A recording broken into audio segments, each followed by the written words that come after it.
morning, good afternoon, and good evening, or for the less fortunate, good middle of the night. ICANN policy development is deceptively complex, given the relatively simple mission of the organization.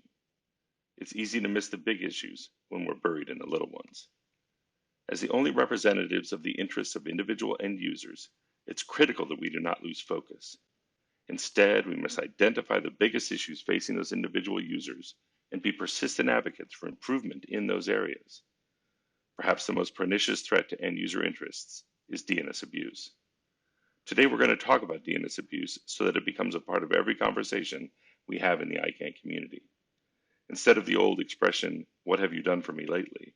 the at-large greeting will be, "What are you doing about DNS abuse?" So what is DNS abuse? DNS abuse is a term that gets thrown around quite a bit and has been the subject of much debate inside ICANN. In fact, after the review of the competition, choice, and trust, the board has initiated yet another community effort to define DNS abuse so that they might better design a plan of attack. Ironically, even using the most conservative definition, on which everyone agrees, we can begin to design a framework to combat DNS abuse and simply use it more often as the definition is expanded. We're all pretty familiar with the DNS or domain name system by now. It's a fairly sophisticated system of questions and answers that gets you to where you want to go on the World Wide Web. It's a bit like a scavenger hunt where you need to ask one person for the name of the person who knows the number of the person you want to reach. Of course, as they say in the movies, all that asking around can get you noticed by the wrong people. Just ask Dorothy as she asked around for Wizard.Oz. Simply put, DNS abuse is attacks on or the criminal use of the DNS. Some people will try to parse this definition further by calling attacks on the DNS abuse, and attacks using the DNS misuse. But for our purposes, we're going to call it all DNS abuse. One of the best known attacks on the DNS is a distributed denial of service, or DDoS attack. Here, there's a predator that uses a network of zombie computers to make so many requests that a server is overwhelmed. Sometimes a criminal element gets in between you and the servers from which you request information. This can be done with a so-called man-in-the-middle attack or a DNS cache poisoning. Simply put, the idea here is that your queries are intercepted and you're given the wrong number for the site you wish to visit. These server-side redirects can be used for something called a farming attack, sometimes called phishing without a lure.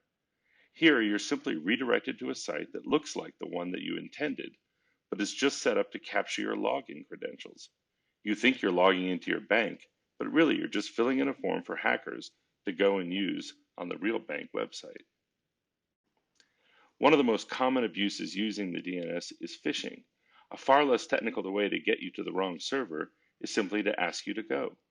In this case, you receive an email suggesting something is up with your bank account and that you need to log in to fix it. However, when you click that link, you're taken to a farming site. This process is called phishing because you are lured into the fraudulent site. Here's an example of what such an email might say. You can see that there are some key elements to such emails. Some kind of crisis with a short time to remedy so that you don't think about it too much, and a call for you to log into your account. Of course, taking you to a fraudulent site isn't the only use of emails. Sometimes they have attachments that contain malware directly. One area of particular concern to the at-large is internationalized domain names, or IDNs. Those domain names using non-Latin characters. These relatively new domains are essential to get the next 4 billion users on the internet. 70% of the world uses non-Latin alphabets. And finally, in 2012, we got the ability to register domain names in languages such as Russian, Arabic, and Chinese. Of course, with every new innovation comes matching innovation by the criminals, and IDNs were no different. It turns out that a lot of letters in non-Latin alphabets look a lot like letters in Latin alphabets. Who knew there were so many ways to spell Bank of America? When someone sees one of these spellings while quickly reading an email, why wouldn't they go ahead and click? In addition to collecting your credentials, these fraudulent emails and websites have as a primary objective to plant software on your machine. This software is broadly called malware, but there are many different varieties of malware. You've heard these types of programs before, and many of you or your friends and family have fallen victim to them. While we don't have time to go into each of them in detail today, suffice it to say, whether it's spyware or ransomware, you don't want them on your computer. Unfortunately, malware infection is on the rise. In the last 10 years, malware infection has gone up nearly 700%. As an example, ransomware attacks have risen 350% in 2018 alone. In fairness, especially after the review of the 2012 round of TLDs for competition, choice, and consumer trust, the folks in ICANN contract compliance are doing their best. The compliance team began publishing more and more granular data about complaints and began to make its audit process a little less random, but it's still not enough.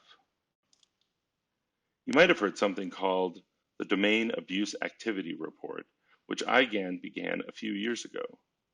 While the monthly reports provide just enough data to know there's a problem, they don't provide enough to do anything about it, such as avoiding a domain or registrar that seems to be up to no good.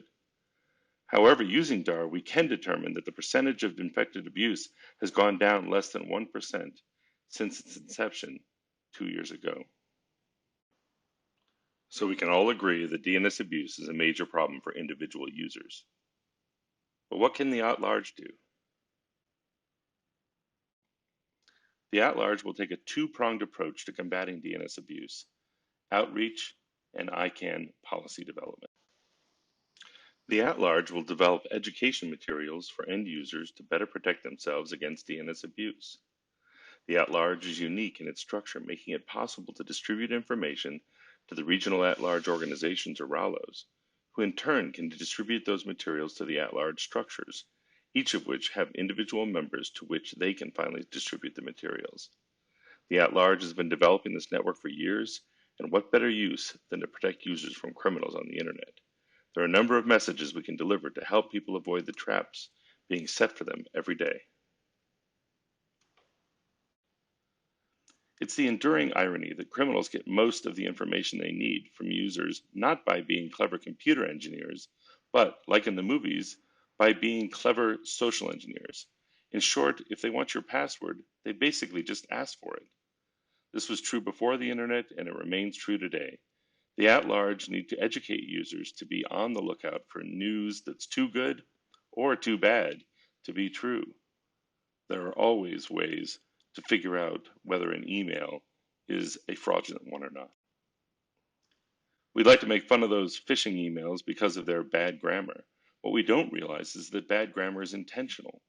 Writing this way simultaneously triggers a deletion by those who recognize the scam and sympathy from those who are less sophisticated. The at-large can certainly help end users to discern the authenticity of an unexpected email. It should go without saying, but the at-large will say it anyways, that individual users should have virus protection software on their PCs and mobile devices. In fact, in the United States, where you would expect considerable sophistication by users, nearly 50% of computers lack virus protection. The at-large must encourage end users to ask their employers if they have DNSSEC-enabled servers to prevent events such as man-in-the-middle attacks. The other place the at-large needs to be heard is in the hallways, meetings, and conference calls that make up the ICANN policy development process. The at-large will engage in ICANN policy development at every point of entry. In one case, it might be a conversation in a hallway or participation in a work group or review team.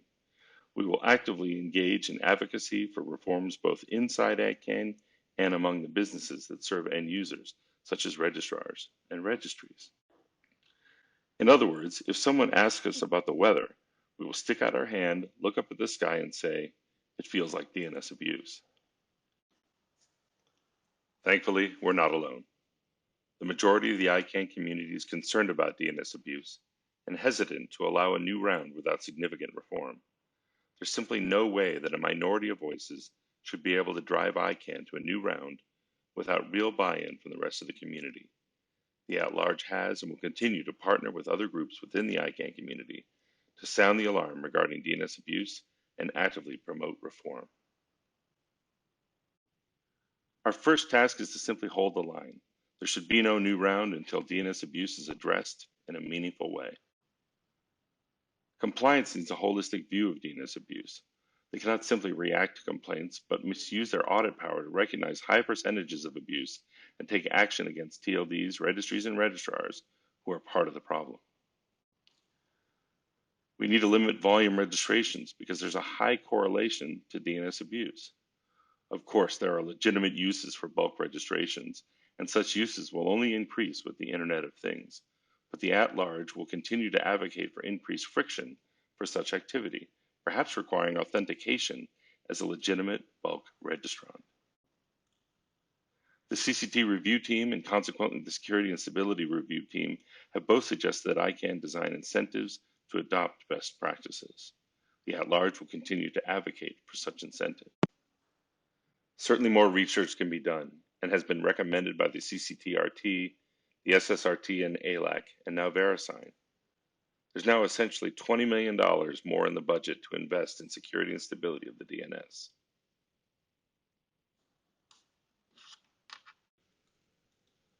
There are certainly those registries and registrars that are investing significant time and money in combating abuse. In fact, 48 companies have signed on to a commitment to best practices. That's awesome, but we still need reforms to better address the bad actors, and frankly, even the good actors could be doing better, so the at-large won't be easing up on those guys anytime soon either. It's like that old Dilbert cartoon, in which we're reminded that once everyone has adopted so-called best practices, those practices become the new normal and are no longer the best. The criminals are not satisfied with the status quo, and neither can we afford to be. So even the good guys can do better. All that is to say that this is a crisis from which no one is immune. Incredible research is happening in machine learning to better detect abuse in real time and to predict that a registration is intended for illegal use. Early tests of such technology by .eu show a nearly 80% accuracy in such predictions. We need to ensure that such research continues and systems are put in place to protect us from the next generation of attack. When all is said and done, there's really only one constituency: end users. It's the interests of those end users the at-large was created to advance. DNS abuse affects all of them. Say it with me: we have no use for DNS abuse. Go to atlarge.wiki/DNSabuse for more information. Thank you.